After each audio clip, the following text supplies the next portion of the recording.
Bismillahirrahmanirrahim. Assalamualaikum warahmatullahi wabarakatuh. Alhamdulillah, kembali lagi dengan saya, Imaluddin Agus. Pada kesempatan kali ini, kita akan membahas terkait dengan logika matematika. Jadi, logika matematika itu sendiri sering dimanfaatkan atau digunakan dalam bahasa-bahasa pemrograman, ya. Kemudian selain itu, di dalam matematika itu sendiri, logika ini digunakan dalam proses pembuktian teorema, ya, lemma, dan lain sebagainya. Nah, khusus pada video kali ini ada dua hal yang akan kita bahas. Yang pertama adalah apa itu proposisi, ya, yang nantinya kita akan mampu membedakan mana proposisi dan mana yang bukan proposisi. Kemudian yang kedua adalah kita akan membahas tentang apa itu proposisi komposit. Baik, kita masuk pada pembahasan yang pertama. Apa itu proposisi? Pertanyaan yang harus kita jawab. Yang terlebih dahulu saya berikan ilustrasi melalui dua bagan berikut. Yang pertama adalah contoh, ini adalah contoh dari proposisi. Kemudian yang ini, jadi ini adalah contoh proposisi. Kemudian yang ini adalah bukan contoh proposisi. Yang pertama, contoh dari proposisi adalah misalkan Kendari adalah ibu kota Sultra atau Sulawesi Tenggara. Kemudian 2 tambah 4 sama dengan 6. Kemudian 9 adalah bilangan genap. Oke, coba nanti perhatikan baik-baik. Kemudian yang bukan contoh dari proposisi adalah misalkan hati-hati di jalan, taman yang indah, X tambah 6 sama dengan 10. Kenapa ini, ketiga hal ini dikatakan sebagai bukan contoh proposisi? Sementara yang ini adalah proposisi. Coba kita tinjau satu-satu. Yang pertama, Kendari adalah ibu kota Sultra atau Sulawesi Tenggara. Maka pernyataan ini itu bernilai benar, ya. Oke, jadi tidak ada yang berani mengatakan bahwa oh bukan Kendari ibu kota Sulawesi Tenggara, atau bisa jadi Kendari, bisa jadi bukan Kendari ibu kota dari Sulawesi Tenggara. Kemudian yang kedua, 2 tambah 4 sama dengan 6. Pernyataan ini juga tidak ada yang berani menyangkal bahwa 2 tambah 4 itu boleh jadi 6, boleh jadi 5, atau 2 tambah 4 sama dengan 6 itu boleh jadi benar, boleh jadi salah. Dalam konteks matematik, maka ini sudah pasti benar. Kemudian yang selanjutnya, yaitu 9 adalah bilangan genap atau nilai genap. Maka pernyataan ini adalah pernyataan yang salah atau proposisi yang salah. Karena 9 itu adalah bilangan ganjil. Ya. Nah, dari ketiga contoh ini Anda sudah bisa mendefinisikan apa itu proposisi. Bila dibandingkan dengan yang bukan contoh ini, misalkan hati-hati di jalan. Kata hati-hati di jalan itu hanya bentuk perhatian kita. Kemudian taman yang indah, ini adalah perspektif, ya. Ini adalah perspektif. Artinya begini, ketika saya sudah pernah ke taman yang jauh lebih indah dari taman tersebut, maka saya bisa katakan bahwa taman itu tidak indah, masih ada yang lebih indah dari yang lain. Sementara orang yang tidak pernah ke taman misalkan, setelah mereka melihat taman, maka pasti mereka katakan bahwa taman itu indah. Olehnya itu, pernyataan seperti ini tidak dikatakan sebagai proposisi. Kenapa? Karena sifatnya belum jelas. Boleh jadi si A mengatakan indah, boleh jadi si B mengatakan tidak indah, gitu. Sama halnya juga dengan X tambah 6 sama dengan 10, ini masih sifatnya terbuka, gitu. Nah, berdasarkan contoh dan buka contoh tersebut, maka kita bisa katakan bahwa proposisi itu adalah kalimat yang bernilai benar atau salah. Coba perhatikan kata kuncinya di sini. Benar, ya, atau. Jadi ini penghubungnya salah. Dan tidak boleh keduanya, ya. Tidak boleh multi tafsir dia. Seperti ini tadi. Si A dia katakan benar, indah. Si B dia katakan tidak, itu tidak indah. Karena ada yang lebih indah dari itu. Gitu.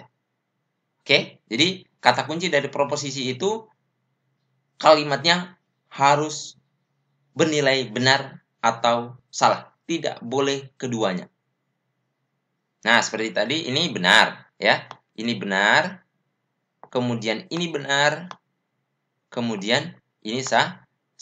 Tidak ada yang mengatakan bahwa si A mengatakan salah, si B mengatakan benar. Sama juga ini, si A mengatakan 2 tambah 4 sama dengan 6, si C misalkan dia mengatakan bahwa 2 tambah 4 tidak sama dengan 6.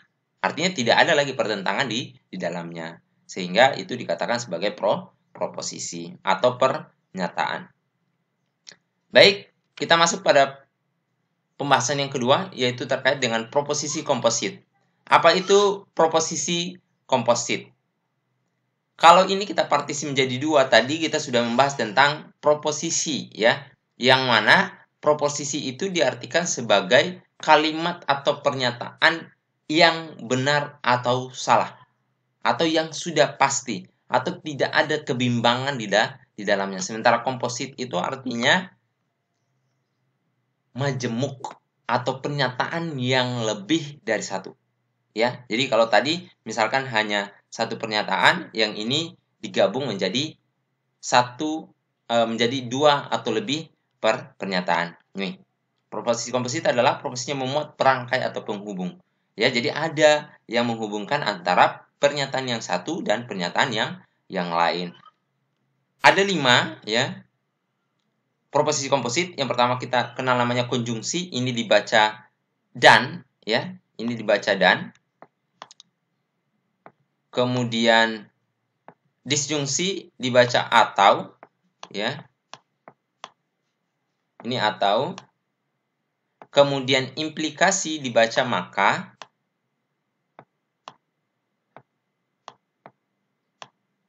Kemudian biimplikasi itu dibaca jika dan hanya jika. Saya tulis JAJ. Kemudian negasi atau ingkaran ini dibaca juga ingkaran atau negasi dari suatu pernyataan. Nah, kita coba bahas satu, ya. Yang pertama adalah konjungsi. Konjungsi atau dan adalah proposisi majemuk yang dihubungkan oleh kata dan atau yang. Ya, jadi kata kuncinya ada di sini. Ketika Anda menemukan kalimat kata dan, maka berarti itu termasuk dalam konjungsi atau yang, ya. Nah, definisinya jika P dan Q bernilai benar, jadi ini jika P dan Q bernilai benar, ya.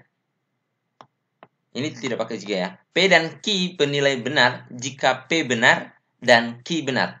Serta P dan Q bernilai salah jika P salah atau Q salah. Jadi, konjungsi itu bernilai benar ketika keduanya benar.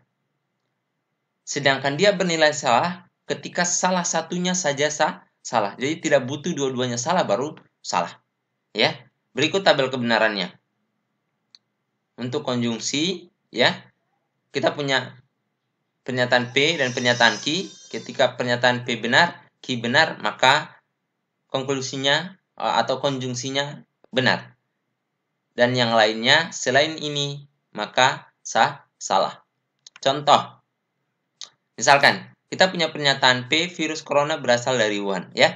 Coba perhatikan, ini proposisi atau bukan? Jawabannya adalah proposisi. Kenapa? Ini jelas benar atau salahnya. Ya, virus corona berasal dari Wuhan, berarti pernyataan ini adalah benar. Kemudian Q, Wuhan berada di Tiongkok.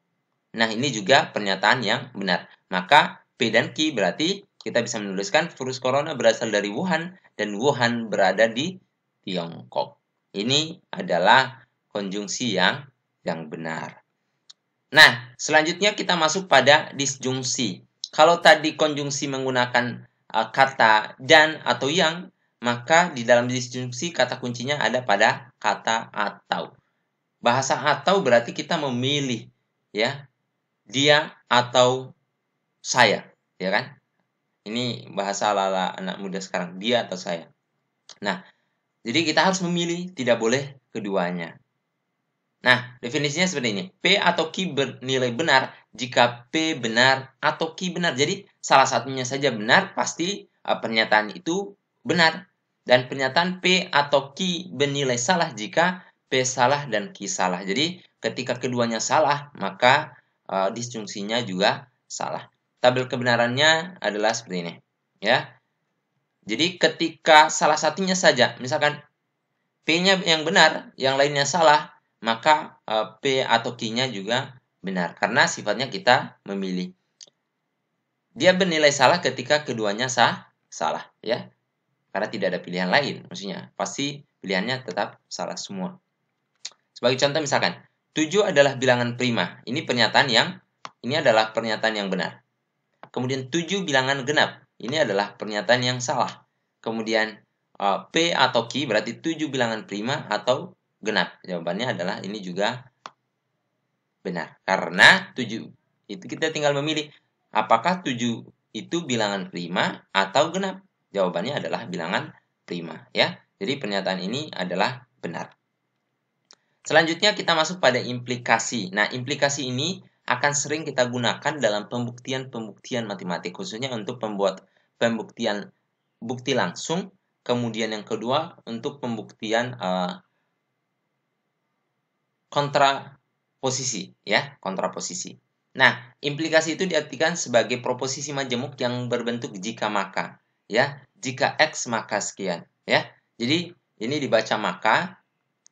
Tetapi kalau kita sudah buat dalam perangkai atau pernyataan majemuk, maka kita baca jika P maka Q.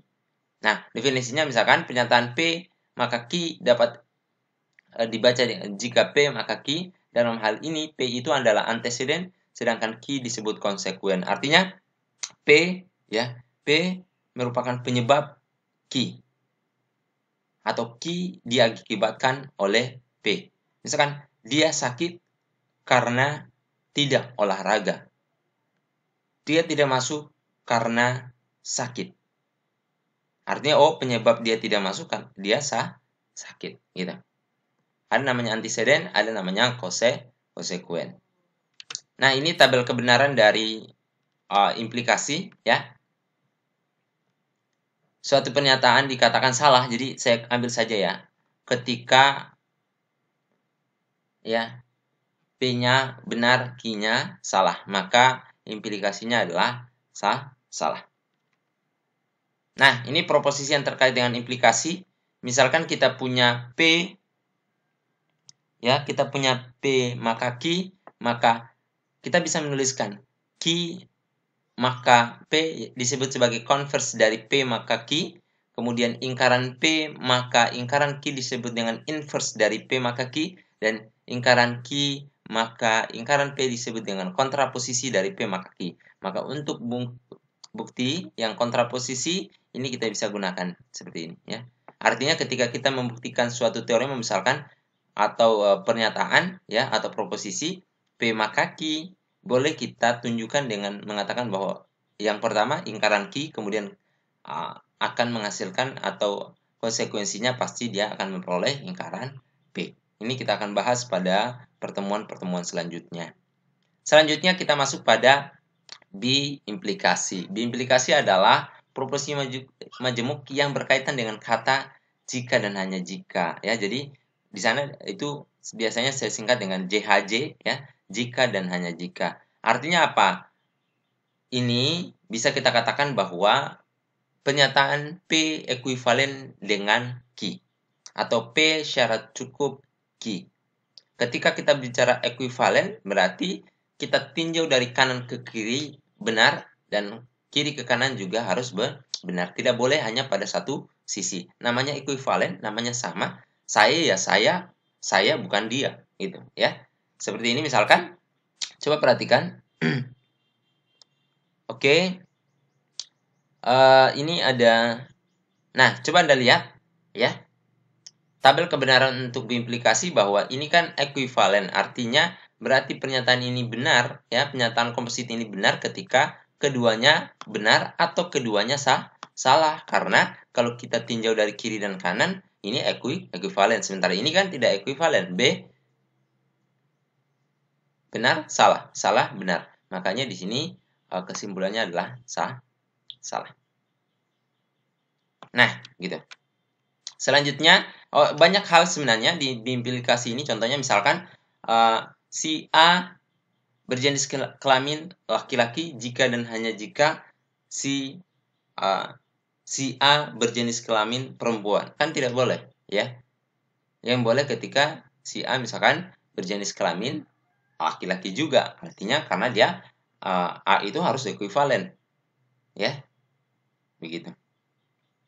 Nah, yang terakhir kita masuk pada negasi atau ingkaran, ya. Negasi atau ingkaran itu definisinya sebagai bukan kasus proposisi atau bukan proposisi, atau cara bacanya adalah ingkaran P, ya. Nah, tabel kebenarannya seperti ini. Oke, ini salah ya. Nah, P ingkaran P berarti kalau pernyataannya benar, ingkarannya salah, ya. Sama juga seperti ini, gitu. Nah, sebagai contoh misalkan P, Jakarta adalah ibu kota negara Indonesia, maka ingkaran P-nya atau lawan atau bukan dari proposisi tersebut berarti Jakarta bukan ibu kota negara Indonesia. Baik, saya kira demikian untuk materi kita. Sebagai latihannya, silakan Anda kerjakan ini hari ini ya. Kemudian, ya, yang pertama Anda buat tabel kebenaran. Kemudian yang kedua Anda cari contoh kasus yang melibatkan logika komposit dalam kehidupan sehari-hari. Cukup satu contoh. Saya kira demikian untuk pertemuan kita hari ini. Pada minggu depan kita akan masuk pada pembahasan terkait dengan tautologi, kontradiksi, kontingensi, serta aturan ekuivalensi. Jika ada pertanyaan, silakan diajukan di kolom komentar atau pada grup WhatsApp yang telah kita buat. Akhirul kalam, wabillahi taufiq wal hidayah. Wassalamualaikum warahmatullahi wabarakatuh.